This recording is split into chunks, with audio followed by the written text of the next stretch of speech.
የለም ለብቻው ነው የመጣው፣ የለም ነቢያችን ነው የረተቡት። የተለያየ አስተያየት አለ።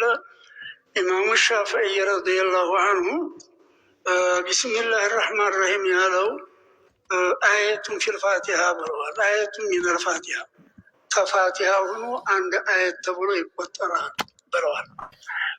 ኢማሙ አዕዘም የሆኑ እንደሆነ አየቱን ፊል ፋቲሃ ፋቲሃ ውስጥ አንድ አየት ተብሎ ይቆጠራል እንጂ ለይሰ ሚነል ቁርአን ከቁርአን አይደለም ይላሉ እነሱ። አላኩል ያህል ተፋቲሃ ተቁርአን ሆኖ አንድ አየት ተብሎ ይቆጠራል ወይም ተቁርአን ሳይሆን እንደው ቁርአን ውስጥ ተየሱራው አየት ተብሎ ይቆጠራል እንጂ ተቁርአን አይደለም። ከፋቲሃም ሆነ ከሌላዎቹ ምዕራፎች ቢሆን ተቁርአን አይደለም፣ አንዳንድ አየት ተብሎ ይቆጠራል። ፋቲሃ እቺ ሱረቱል ፋቲሃ 7 አንቀጽ ነች። 7 አንቀጽ ተብላ የተጠራችው ፋቲሃው አንድ ተብሎ ተቆጥሮ ነው። አለዛ መጨረሻው ላይ 7ኛ ይወጣለታል ያሉ አሉ።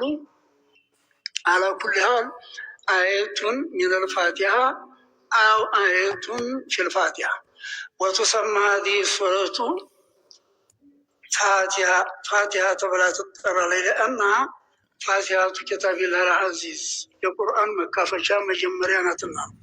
ወቂለ ሊአና ፋቲሃቱ ሶላት የሶላት መካፈቻ ናትና ነው። ወቱሰማ ሰብዐል መሳኒ ሰብዐል መሳኒ ተብላ ትጠራለች። ሊአና ሰብዑ አያቲን 7 አየት ነችና ነው። መሳኒ ማለት በየሶላቱ የምትደጋገም ማለት ነው። ወይም አለዚ ነዘለት ሚነላሂ ዐዘ ወጀለ መረተይን አንድ ጊዜ በመካ መጥታለች ይችላል፣ ሁለተኛ በመዲና ወርዳለች። ሌላው ቁርአን ሁላ አንድ ጊዜ ነው የወረደው። ፋቲሃ ግን 2 ጊዜ ስለወረደች ሰብዐል መሳኒ ተብላ ትጠራለች ይችላል። እንግዲህ የተአውዝና የበስመላ በቀላሉ ይህን ይመስላል። አልሐምዱሊላሂ ረቢል ዓለሚን አልሐምዱሊላሂ ረቢል ዓለሚን ምስጋና ለአላህ ነው፣ ለዓለማት ጌታ ማለት ነው።